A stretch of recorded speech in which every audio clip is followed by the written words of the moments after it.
Welcome back to my YouTube channel, Market Ki Pathshala. Basically, I am a mechanical engineer and have worked around half a decade in General Electric. Then I have done certifications from OTA California. It was purely a technical course and I'm a certified pro trader. Currently, I'm heading an organization on the research side. Hello guys, I just want to tell you the way forward for this channel and what is the plan for the coming sessions and what we are planning to do. So basically, people come and ask me about the trade setup. They ask me about the tips in the market. Okay. So when it comes to sharing the tip or when it comes to sharing the trade, the often problem people come around is they ask multiple questions on it. So what is call, what is put, what is Nifty, what is Bank Nifty, what is Ethereum. So to solve this problem for entire mass, this channel has been created so that once I deliver the education part behind the trade, we are on the same page. And the ultimate idea agenda is to share trade setup with you guys. Subscribe the channel. There are two ways of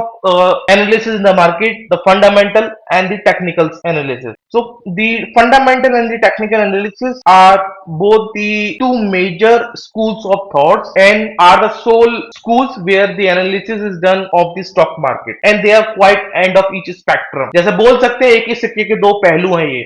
technical बताता है कि what will be the stock price, fundamental बोलता है why the stock price will be. So this is the difference. Technical बोलता है कि क्या होगी, फंडामेंटल बोलता है क्यों होगी। ये मेजर डिफरेंस है फंडामेंटल और टेक्निकल एनालिसिस में। मैं कुछ चीज समझाना चाहता हूं डिटेल में फंडामेंटल और टेक्निकल एनालिसिस को लेकर। फंडामेंटल एनालिसिस और टेक्निकल का अगर पर्पस देखें तो फंडामेंटल एनालिसिस फोरकास्ट करती है प्राइस का बेस्ड ऑन अर्निंग, इकोनॉमी कैसी रहेगी, इंडस्ट्री कैसी चलेगी, उसकी बेसिस पे बताती है कि प्राइस क्या हो सकती है। टेक्निकल एनालिसिस चार्ट्स का इस्तेमाल करता है, उस पर रिलेटेड इंडिकेटर्स और उससे रिलेटेड प्राइस एक्शन रीडिंग करता है और बताता है कि ये प्राइस हो सकती है। Fundamental analysis long term investors के लिए बेसिकली यूज होती है और technical analysis short term swing trading या पोजिशनल ट्रेडर्स के लिए इस्तेमाल की जाती है। फंडामेंटल एनालिसिस में किसी भी शेयर का इंट्रिंसिक वैल्यू पता करते हैं कि उसका फेयर वैल्यूएशन किस प्राइस पर है। टेक्निकल एनालिसिस कहता है कि देयर इज नो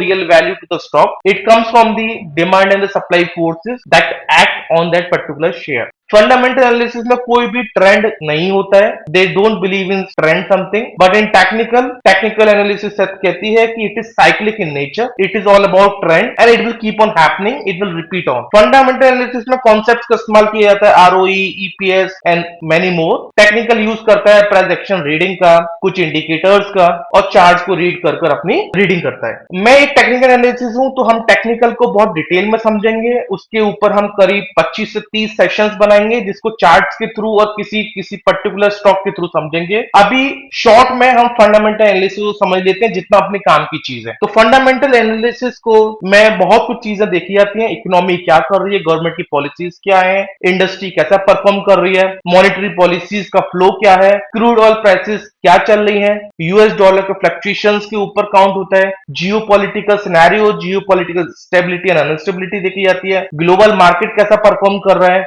बजट में क्या क्या बोला गया है और बजट क्या क्या चीज इंडस्ट्री को लेकर आगे बढ़ा है, कंपनी का मैनेजमेंट कैसा है और कॉर्पोरेट गवर्नेंस। तो फंडामेंटल एनालिस्ट काफी सारी चीजों को देखता है, उसके बाद में स्टॉक के ऊपर अपने विचार बनाता है। फंडामेंटल एनालिस्ट कंपनी की एनालिसिस करता है, इंडस्ट्री की एनालिसिस करता है, इकोनॉमिक कंडीशंस का स्टडी करता है, फ्यूचर प्रॉफिट आउटलुक को देखता है। तो ये सब चीजें हैं जो एक फंडामेंटल एनालिस्ट देखता है। एक फ्लो रहता है फंडामेंटल एनालिसिस करने का, वो इस तरीके से रहता है, पहले वो लोग मैक्रो इकोनॉमी का एनालिसिस करते हैं, फिर इंडस्ट्री का एनालिसिस करते हैं, फिर सिचुएशन एनालिसिस करते हैं कि अगर इंडस्ट्री ने आउट परफॉर्म किया या फिर अंडर परफॉर्म किया तो ऐसा होगा, फिर फाइनेंशियल एनालिसिस का स्टडी करते हैं। फंडामेंटल एनालिसिस अगर देखें, अगर आपकी तबीयत कभी खराब होती है, आप डॉक्टर के पास जाते हैं तो डॉक्टर आपसे पूछता है कि आपकी एज कितनी है, आपने खाने क्या खाया था, आप कहाँ रहते हो, आप सिगरेट पीते हो कि नहीं पीते हो, do you consume alcohol, are you a non vegetarian, what kind of fat products you use. This is technical analysis. यही चार्ट है। फंडामेंटल एनालिसिस करने के लिए आपको एमबीए की जरूरत पड़ती है या फिर आप सीए होने चाहिए या फिर आप सीएफए होने चाहिए, लेकिन टेक्निकल एनालिसिस करने के लिए आपको सिर्फ चार्ट पढ़ना आना चाहिए। जैसे राहुल द्रविड़ का तरीका है कि विकेट पर डटे रहो, रन अपने आप बन जाएंगे। स्टॉक मार्केट भी वही है, आप मार्केट में बने रहो, पैसा बन ही जाएगा। Trend is your friend, trend के साथ में चलिए। Trend is your friend until it bends. जब तक ट्रेंड आपके साथ में है आप बने रहिए ट्रेंड के साथ में, और जैसी वो मुड़े तो आप भी मुड़ लो। आपके सामने स्क्रीन पर है यस बैंक का चार्ट, जहां पर मेरा माउस का कर्सर है उस जगह पर आप नीचे देखिए ब्लैक में हाईलाइटेड 3 सितंबर 2018। तो 3 सितंबर 2018 पे ही टेक्निकल एनालिसिस के बेसिस पर इस पर्टिकुलर स्टॉक ने अपना ट्रेंड खो दिया था। अब ट्रेंड क्या है, कैसे पता करते हैं, इसका एक वीडियो बनेगा, बहुत जल्दी फॉलो करते रहिएगा। तो इस स्टॉक ने 2018 में 3 सितंबर के अराउंड ही अपना ट्रेंड चेंज कर दिया था, और टेक्निकल एनालिस्ट जो थे वो इस ट्रेड से या इस पर्टिकुलर स्टॉक से बाहर निकल गए थे। तो मार्केट में जब न्यूज आई सितंबर के एंड में कि स्टॉक के अंदर ऐसा ऐसा कुछ हो गया है, राणा कपूर को बोर्ड ऑफ डायरेक्टर्स ने दोबारा से नियुक्त नहीं किया है उनकी पोजीशन, तो स्टॉक वहां से गिरकर ऑलमोस्ट जीरो सा चला गया। मैं एक स्टॉक और लेता हूं केस स्टडी के पर्पस के लिए। आपके सामने जेट एयरवेज का ये चार्ट है। आप देखिए अप्रैल 2018 में इसका ट्रेंड चेंज हो चुका था, टेक्निकल एनालिसिस इससे एग्जिट ले चुके थे, बट ये न्यूज मार्केट में बहुत बाद में ही, और तब तक यही बोलते रहे कि नहीं फ्लाइट अच्छी उड़ रही है, सब अच्छा है, और वो स्टॉक कब अपनी फ्लाइट लेके पतली गली से बाहर निकल गया पता भी नहीं चला। तो ये है टेक्निकल एनालिसिस जो चार्ट पर पहले बता देता है कि something is going wrong in the company. Is a state owned PSU, aerospace और डिफेंस में काम करती है ये। 1942 में एयरक्राफ्ट मैन्युफैक्चरिंग स्टार्ट की थी, इनको लाइसेंस मिला प्रोडक्शन करने के लिए। इस कंपनी के बोर्ड ऑफ डायरेक्टर्स को प्रेसिडेंट, डिफेंस मिनिस्ट्री और गवर्नमेंट ऑफ इंडिया नियुक्त करती है। Tejas is one of the key products of Hindustan Aeronautics Limited. Company has also secured multiple dollar contract from Airbus, Boeing, Honeywell. HAL is also planning to create logistic base in Indonesia, Sri Lanka, Malaysia and Vietnam. Company 1000 military helicopters और 100 planes कुछ ही साल में deliver करेगी। HAL का एक product है Kamov 226T helicopter, जो Russia defence manufacturing के साथ में ज्वाइंट वेंचर करके HAL उसको डिलीवर करेगी। साथ में मैं एक इंसाइट और बताना चाहता हूं डिफेंस सेक्टर को लेकर, मुझे क्यों अच्छा लगता है या फिर मैं क्यों डिफेंस सेक्टर को चूज किया हूं वन लाइन के अंदर। तो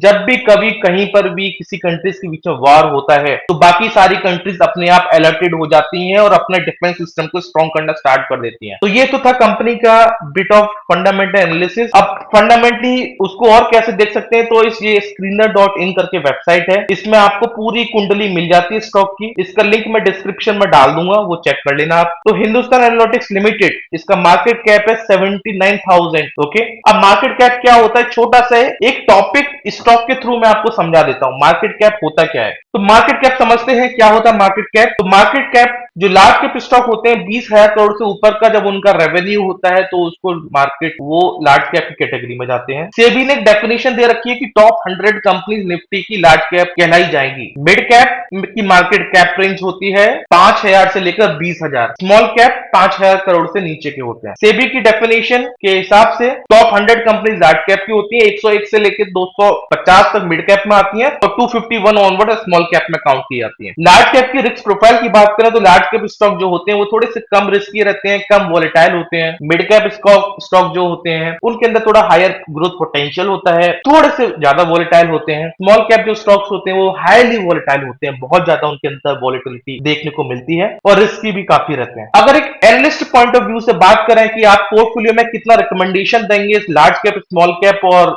मिड कैप को लेकर, तो मेरा मानना है कि लार्ज कैप के अंदर आप 50 to 70% एलोकेशन कर सकते हैं, मिड कैप में 20 to 40% का एलोकेशन आप कर सकते हैं और स्मॉल कैप के अंदर 10 to 20% का एलोकेशन कर सकते हैं। मार्केट कैप है ये पता चल गया कि लार्ज कैप स्टॉक है, करंट प्राइस ये हाई एंड लो इसका ये है, इसका आरओसी इतना है, आरओई इतना है। यहां पर मैं कुछ और इंफॉर्मेशन आपको देना चाहता हूं। ये स्टॉक की पीई की बात की जा रही है, तो ये कुछ चीजें हैं जो मैं शॉर्ट में आपको समझा दूं कि पीई क्या होता है। PE is basically price to earning ratio, इसको ईपीएस ही बोल सकते हैं, जिसको बोल सकते हैं आप अर्निंग पर शेयर। तो बस ये इतना इंडिकेट करता है, ये इतना बताता है कि कोई स्टॉक सस्ता है कि महंगा है। अगर स्टॉक पी की वैल्यू 15 से नीचे है तो उसको सस्ता बोला जाता है, इट इज चीप। अगर स्टॉक 18 से ऊपर है तो स्टॉक को एक्सपेंसिव बोला जाता है। कंपनी का डिविडेंड यील्ड आपको यहां दिख जाएगा। तो ये बेसिक इंफॉर्मेशन था फंडामेंटल एनालिसिस के पॉइंट ऑफ व्यू से जो आप इस वेबसाइट पर देख सकते हैं। Company is almost debt free, कोई भी लोन नहीं चल रहा है कंपनी के ऊपर। कंपनी कंपनी अच्छा आरओई ट्रैक है, अच्छे डिविडेंड पे आउट कर रख रही है, इसके डेब्टर डेज इंप्रूव हो चुके हैं, 117 से 68 डेज हो चुके हैं, यानी कि किसी से कभी कुछ उधार लिया तो 117 दिन के अंदर पहले वापस होता था, अब वो दिन घटकर 68 डेज हो चुके हैं। इसके कॉन्स भी आप यहाँ देख सकते हैं, पुअर सेल्स ग्रोथ है 5 साल में, ऐसा वेबसाइट बोलती है ये, टैक्स रेट सीम्स लो। तो ये पीएसयू स्टॉक्स हैं, गवर्नमेंट रन करती है इनको, इनके ऑर्डर्स गवर्नमेंट अप्रूवल के थ्रू होते हैं, इसलिए इनकी थोड़ी सी सेल्स ग्रोथ डाउन रहती है, but seeing the market scenario, seeing the conditions globally, the defence stock are bound to out perform. इसकी फाइनेंशियल क्वार्टरली रिपोर्ट आप यहाँ पर गो थ्रू कर सकते हैं, everything is looking good and in line, profit after tax and net profit, आप इसको check कर सकते हैं कि नंबर आर इंक्रीजिंग और डिक्रीजिंग। ये भी इसकी प्रॉफिट एंड लॉस की कंसोलिडेटेड रिपोर्ट है जो आप इसको स्टडी कर सकते हैं। रिटर्न ऑन इक्विटी कितना चल रहा है, 10 ईयर्स में 21% का रिटर्न दिया है,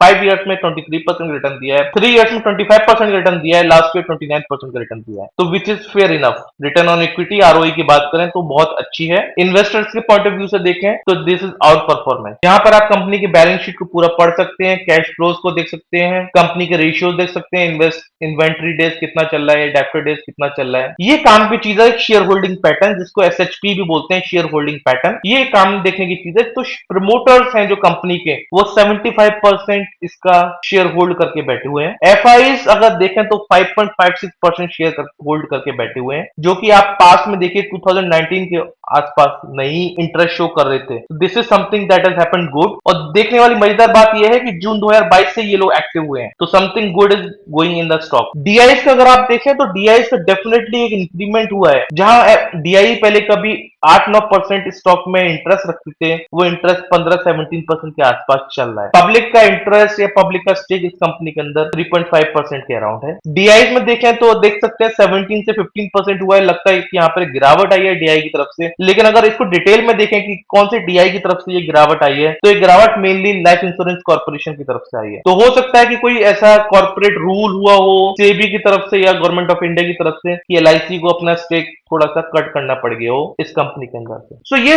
प्राइमरी लेवल की चीजें हैं, फंडामेंटल एनालिसिस जो आप किसी स्टॉक के अंदर देख सकते हैं और देखना चाहिए। बेसिक लेवल, इसके लिए बहुत हार्ड एंड फास्ट नॉलेज की जरूरत नहीं है, जितना मैंने बताया उतना सफिशिएंट है। मार्केट कैप देख लो, स्टॉक का पी देख लो, कंपनी का आरओई देख लो, और ये नटशेल में प्रोज एंड कॉन्स देख लो, बस इतना काफी है। अब हम कंपनी की टेक्निकल एनालिसिस करते हैं, ये कंपनी का टेक्निकल एनालिसिस क्या बोलता है। तो ये चार्ट एचएएल का मैंने आपके सामने प्रेजेंट किया है, वीकली चार्ट है, ये इसकी आईपीओ प्राइस थी 1138। एक बहुत लंबे अंतराल तक स्टॉक अपनी आईपीओ प्राइस के नीचे ट्रेड करता रहा, उसके बाद में वो आईपीओ प्राइस के ऊपर गया और उसके बाद फिर वो सस्टेन किया और उसके ऊपर ही चलता ही चला गया। मार्केट में यूक्रेन वार भी हुआ है, लेकिन स्टॉक को कोई फर्क नहीं पड़ा। ये देखिए मेरा कर्सर जहां पर है, ये अप्रैल और मार्च का टाइम है, यहाँ पर स्टॉक के अंदर तेजी पकड़ रहा था, मार्केट पूरा का पूरा ग्लोबल मार्केट आधा ही हो चुके थे, लेकिन स्टॉक अपना तेजी पकड़े हुआ था। तो ये है डिफेंस स्टॉक का रेशनल है। यहाँ से ये स्टॉक डबल हो सकता है अगले 1 साल के अंदर, वो लॉजिक यही है कि आईपीओ प्राइस के नीचे ट्रेड किया, उसके ऊपर सस्टेन किया। The kind of order book we have right now, the stock has the potential to go up to 2 times in the next 1 year from here. Already it has delivered 7 returns in the last 2 days after posting my recommendation in the YouTube channel. तो यहाँ से एक learning तो निकल कर आती है, जो आप टेक्निकल फॉर्म में अगर आप चाहें तो उसको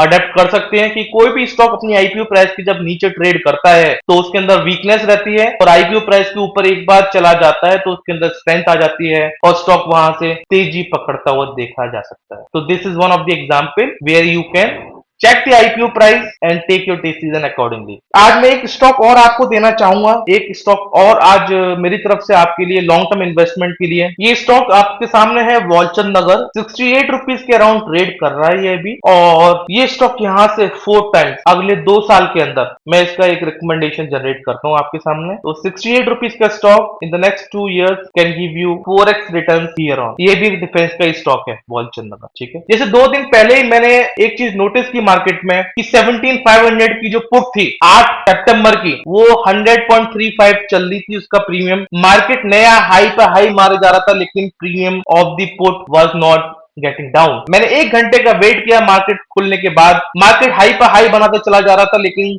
17,500 की जो पुट थी वो लो नहीं मारी। मैंने वहीं पर एक कॉल जनरेट की थी 17,500 की, पुट को बाई किया जाए, 105 के आसपास स्टॉप लॉस रखा जाए, इसका 75 का टारगेट है 200 प्लस का। तो ये बेसिक नॉलेज पहले अपनी कवर कर लीजिएगा, so that you don't miss out the bigger picture that is coming, and do share with your friend. Thank you for watching my video, see you soon. Instagram का link मैंने यहाँ share कर दिया है, trade setup के short वहां पर डालना स्टार्ट कर दिए जाएंगे, तो follow on Instagram as well and subscribe so that you don't miss out any trading opportunity. See you soon. Good day. Bye bye.